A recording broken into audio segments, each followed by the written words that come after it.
বর্তমান যেটা আমরা কুরুক্ষেত্র বলি, হ্যাঁ, যখন চলে যাচ্ছে, যখন যুদ্ধে জয় হয়ে গেল, কৌরবদের পরাজয় হলো, পাণ্ডবদের জয় হলো, তখন যখন কৃষ্ণ চলে যাচ্ছে, তখন ভাগবতমে একটা অধ্যায় আছে কুন্তী দেবীর প্রার্থনা। তখন সেখানে কৃষ্ণকে বলছে কুন্তী দেবী যে হে ভগবান, যখন আমার বিপদ ছিল তখন তোমাকে আমরা বারবার এখন তার বিপদ নাই, এখন তো পাবো না, সেটাই ভালো ছিল না?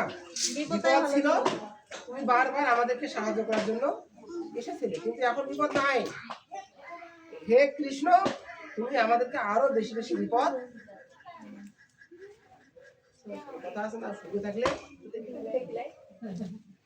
ভগবান নামও, হ্যাঁ তো ভগবান নাম খেলা। দেখবেন যারা বড় লোক আছে, কয়জন আছে ভগবান নাম করে, টাকা দিয়ে খালাস, টাকাও দেন।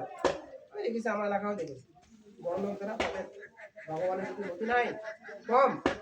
কেউ কেউ আছে, কিন্তু ম্যাক্সিমামটাই হচ্ছে তারা ধর্ম থেকে ঘুরে গেছে, তারা ভোগে বঞ্চিত। একইভাবে যদি গর্ভস্থ সন্তানকে আমরা এই যে এখন শিক্ষা দিচ্ছেন না, বাবা আসো বাবা আসো, আমরা ওই 3 মাস যদি শিক্ষা দেই, ওই 3 মাস আপনার সারা বছরের শিক্ষা দিয়েও ওই 3 মাসের সমান হবে। কতটা গুরুত্বপূর্ণ এই বিষয়টাকে আমরা বুঝতে পারছি। একইভাবে আমরা আমাদের সন্তানদেরকে ধর্মীয় যদি এরকম সৈনিক বানাতে চাই, ধর্মীয় ভাবে, তাহলেও কিন্তু আমাদের সন্তানদেরকে শিক্ষা দিতে হবে। সন্তান এখন কেন বেশি বদমাশ হচ্ছে? ওই যে আমরা খাইছি এই সেই বাজে খাচ্ছি এবং কি খারাপ খারাপ জিনিস চিন্তা ভাবনা করে কি হচ্ছে, সন্তানটা, গর্ভস্থ সন্তানটাও খুব গুরুত্বপূর্ণ। এই জন্য আমাদের এই ধর্মীয় শিক্ষাটা খুবই দরকার, প্রতিদিন আসতে হবে। আরো অনেক বিষয় আছে, আমি যদি সম্ভব যদি হয় আরো কোন হয়, মাঝে মধ্যে আমি একটু জুমে দিতে হবে, আরো অনেক বিষয় আছে। কিন্তু আজকে একটা বিষয় বললাম, এরকম আরো কিন্তু অনেক বিষয় আছে। একটা বিষয় আমি বলতে এটা টাচ করি, ধর্মীয় শিক্ষা বর্তমান প্রেক্ষাপটে সবচেয়ে বেশি গুরুত্বপূর্ণ।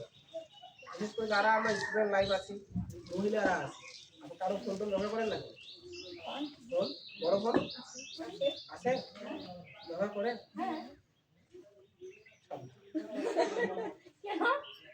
বলতে পারেন যে মহিলা আমাকে বিয়ে হয়ে গেছে না, ওটা তো শুধু একটা, প্রতিটা জিনিসের একটা ভালো দিক আছে, একটা খারাপ দিক আছে। হ্যাঁ, তো ওই খারাপটাও ভালোটাই নিতে হবে, খারাপটাও জানতে হবে, ভালোটাও।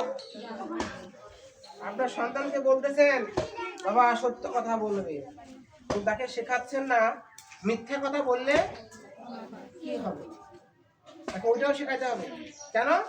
তাহলে সন্তান আপনার ভালো মন্দের বিচারটা সে তখন নিজেই বুঝতে পারবে। আপনি তাকে শুধু ভালোটাই শেখাচ্ছেন না, তাকে খারাপের, যেমন আগুন দিয়ে কি হয়, রান্না করা হয়, আগুন দিয়ে কি হয়, রান্না হয়। আবার এই আগুন দিয়েও বাড়ি পড়ে, তাকে আবার আগুনে যদি কেউ হাত দেয়,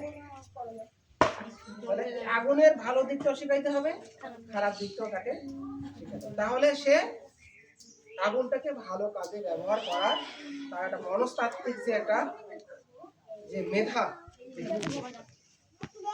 এই জন্য আপনাদের সন্তানদেরকে যারা আপনাদের, আপনি দেখেন এনাদেরকে কি কাজ আছে, আজকে তো কাজ আছে যে সংসার ছাড়ছে, পরিবার ছাড়ছে, ছেড়ে আমাদের ওনাদের কি স্বার্থ বলেন?